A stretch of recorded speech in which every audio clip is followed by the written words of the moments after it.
Hi class, after discussing the entire Otto cycle, we now move on with the sample problem. And the sample problem states that an Otto cycle operates on 0.1 pound per second of air from 13 psi absolute and 130 degrees Fahrenheit at the beginning of compression. The temperature at the end of the combustion is at 5,000 degree Rankine. The compression ratio of the system is at 5.5. Air standard is at 1.3. And it is required for us to find the following parameters, which is in letter A, we are asked to get the values for the B1, P2, T2, P3, B3, T4, and P4. And for letter B, we must compute for the heat added, the heat rejected, the net work of the system, and its thermal efficiency. Now, first, we must list all the given parameters. So, the given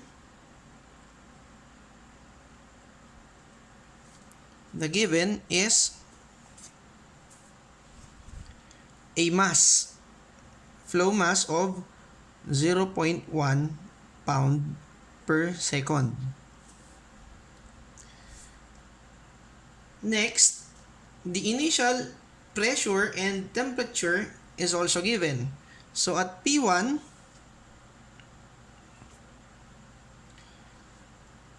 it is 13 psia. Then T1 is at 130 degrees Fahrenheit. And we must always convert it into the absolute value. So we must add 460 to make it into Rankine. So that is equal to 590 degree Rankine. And it is also given that the temperature at the end of the combustion, which is T3, is at 5,000 degree Rankine. And the compression ratio or RK is 5.5 with an air standard of 1.3 for hot air. Now, if it is your given, we are asked to find the following parameters at different points. But first, we must always draw the system. And we will use the PV diagram of the system. Okay, we will draw it like this.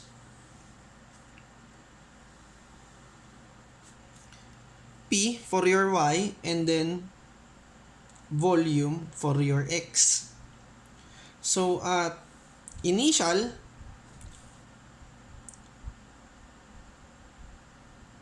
we don't have V1, an initial pressure. An initial volume rather. But we are given an initial pressure of 13 psi. The lowest pressure that your system will have. And then we might assume that P2 is here, which from 1 to 2, you'll have an isentropic compression. S is equal to C. And from 2 to 3, you'll have a constant volume heating, where your T3 is equal to 5,000 degree Rankine. And from 3 to 4, you'll also have an isentropic expansion process.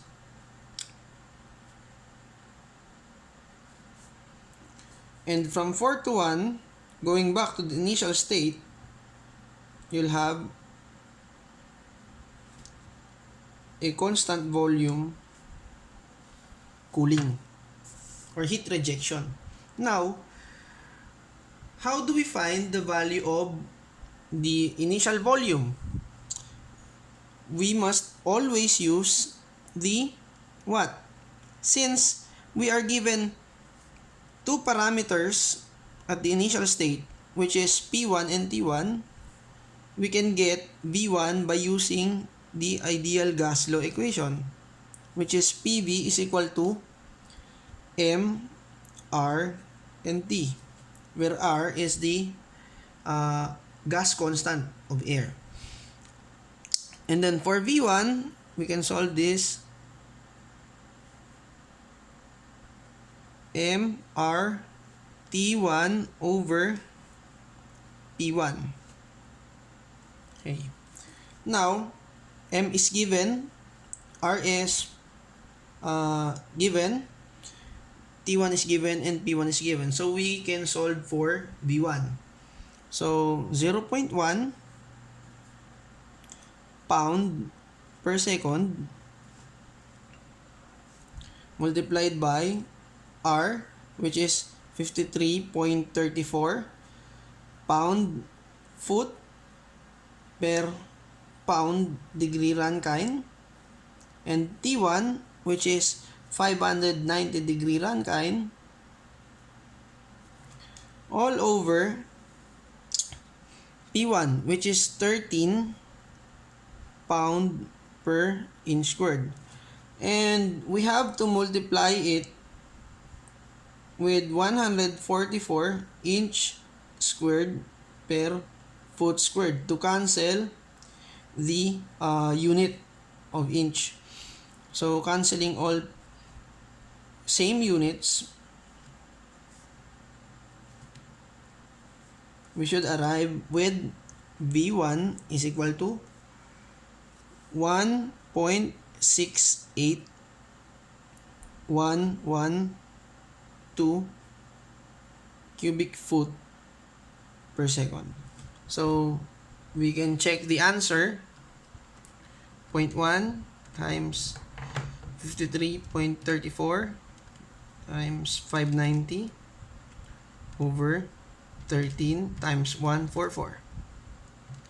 The answer is 1.68112. So the answer is correct. Box your answer. Now, for the second one, we are asked to solve for V2. For V2, since the process of 2 to 3 is constant volume, V2, we can say it is equal to V3. And we recall that RK is equal to V1 over V2. The compression ratio is the ratio between the maximum volume over the volume at the bottom dead center of the cylinder. Now, we can solve for V2. So, V1 over RK, where V1 is 1.68112 cubic foot per second divided by 5.5. And we must arrive with, let's solve, 1.688112 over 5.5. The answer will be 0.3056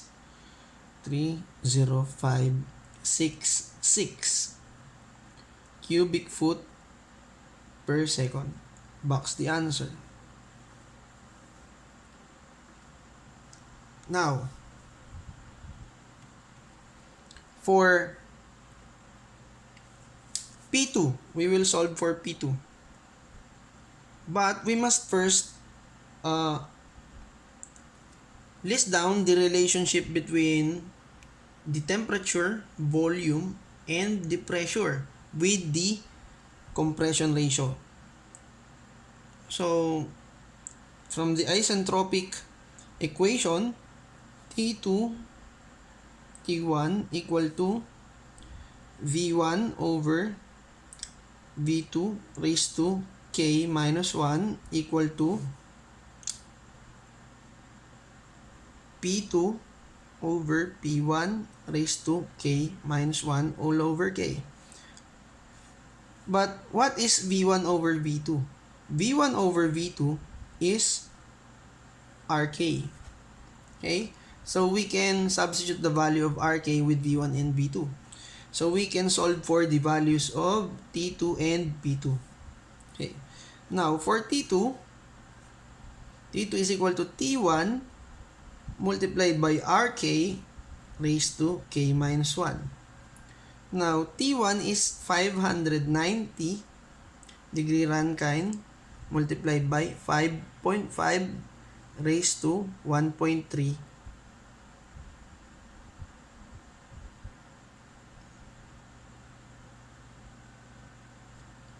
minus 1. So T2 will be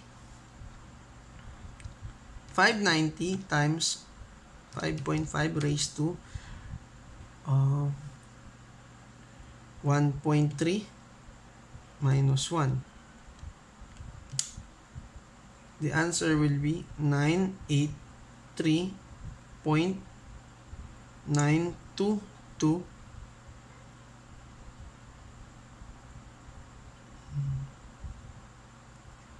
3 degree Rankine.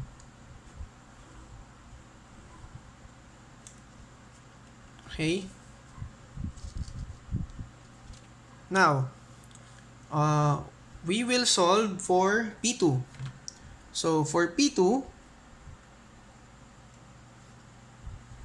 it is equal to the relationship between RK and the pressures. P2 is equal to P1 as listed in the first slides, P1 multiplied by RK raised to K. So P2 equal to P1, which is 13 psi multiplied by 5.5 raised to 1.3. P2 will be equal to, let's solve, 13 times 5.5 raised to 1.3. The answer will be 119.23805 psi. Now we have P2. Now, for your pressure tree, since it is a constant volume pressure, we can equate P2 over P3 equal to T2 over T3. So we will solve for P3. Therefore, P3 is equal to P2 times T3 all over T2. To solve for P3, P2 is 119.23805 psi. T3 is 5,000 degree Rankine all over T2, which is the one we solved a while ago. 983.92233 degree Rankine. Cancel the same units. We will arrive with, let's press it in the calculator, 119.23805 times 5,000 all over 983.92233. The answer will be 605.93223 PSI. Now, again, how will we solve for P4 and T4? Going back to your diagram, from 3 to 4, the process is isentropic. But the temperature is diminishing or decreasing, and the volume also goes back to the initial state. So V1 and V4 is equal. We might say that V1 is equal to V4, and then V2 is equal to V3. So RK is equal to V4 over V3. Now, again, the relation of isentropic line or the isentropic equation, we might say that T4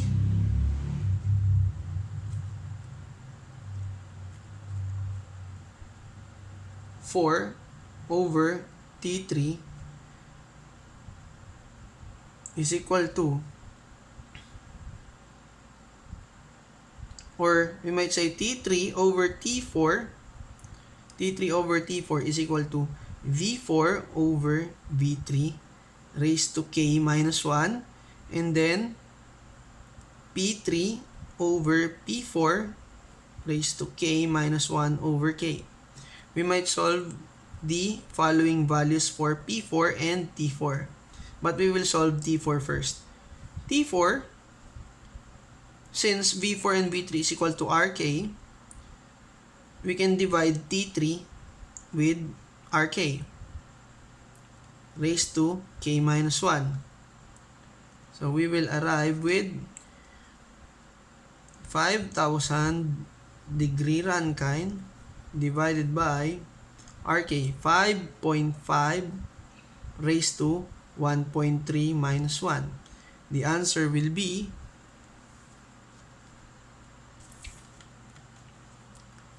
press it in your calculators. T3 is 5,000 divided by 5.5 raised to 1.3 minus 1. That's equal to 2,998.2041 degree Rankine. So box your answers. And for P4, the same process. P3 divide by RK raised to K. P3 is 605.9323 all over 5.5 raised to 1.3. The pressure will be, again, use your calculators in solving, 605.93223 divided by 5.5 raised to 1.3. The pressure will be 66.06213 PSI. Now, we all have our values. Okay? So, we can solve for the other values for letter B. So, this is part A. Okay? Let's move on for the second part, which is letter B. For QA happens in what? It happens in the constant volume heating process from 2 to 3. So that is V is equal to C at point 0.2 to 3. Therefore, QA will be equal to mass times the constant volume coefficient, specific heat at constant volume, CV, T3 minus T2.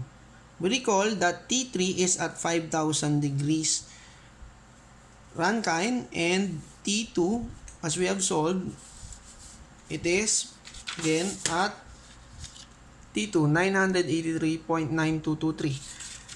So we set that aside. Mass is 0.1 pound per second multiplied by CV. Note, CV for air is equal to 0.171 BTU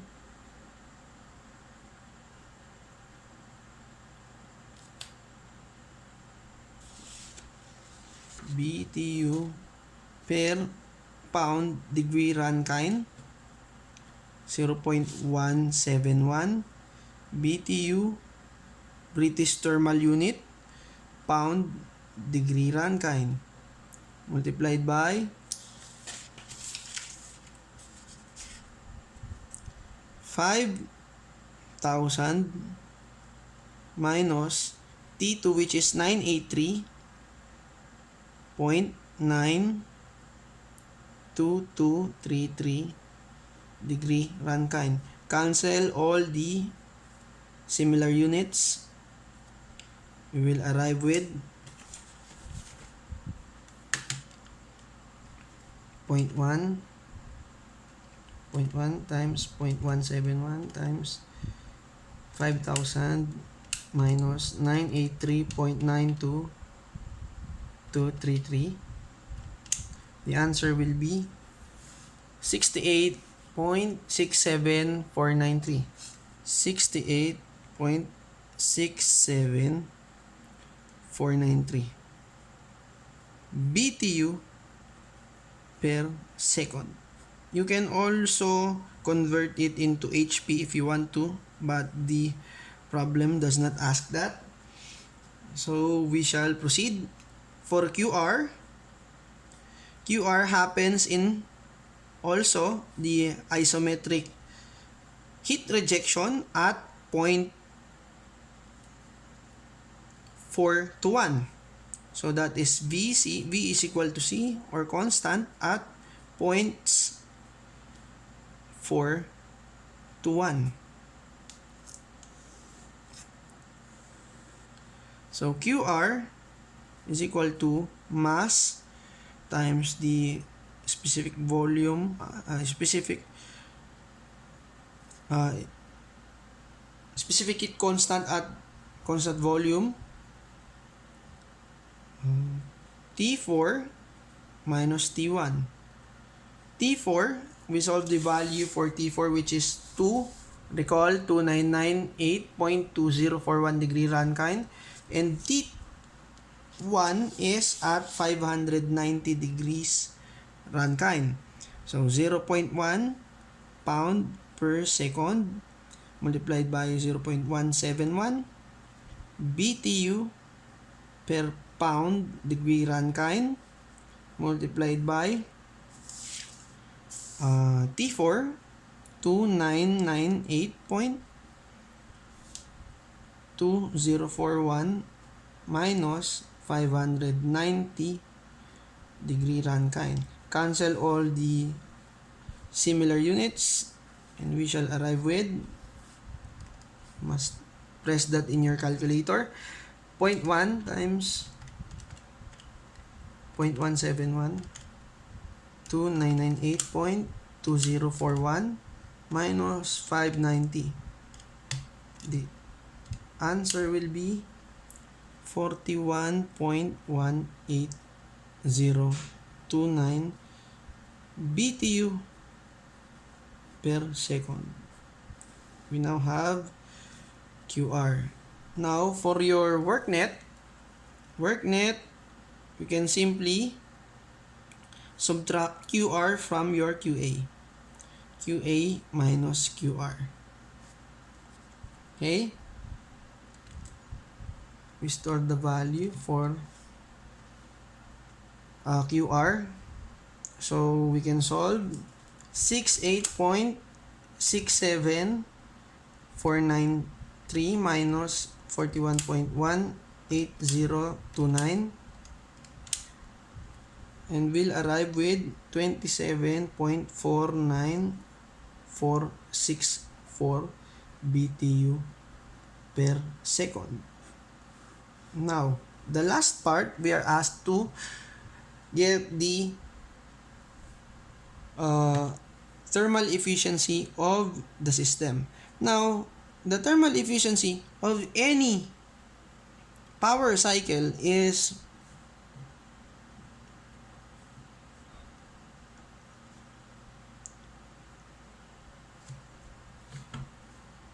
derived from the equation of the work net, or the total work done in the system, over the total heat added in the system, multiplied by the 100%. Okay. Or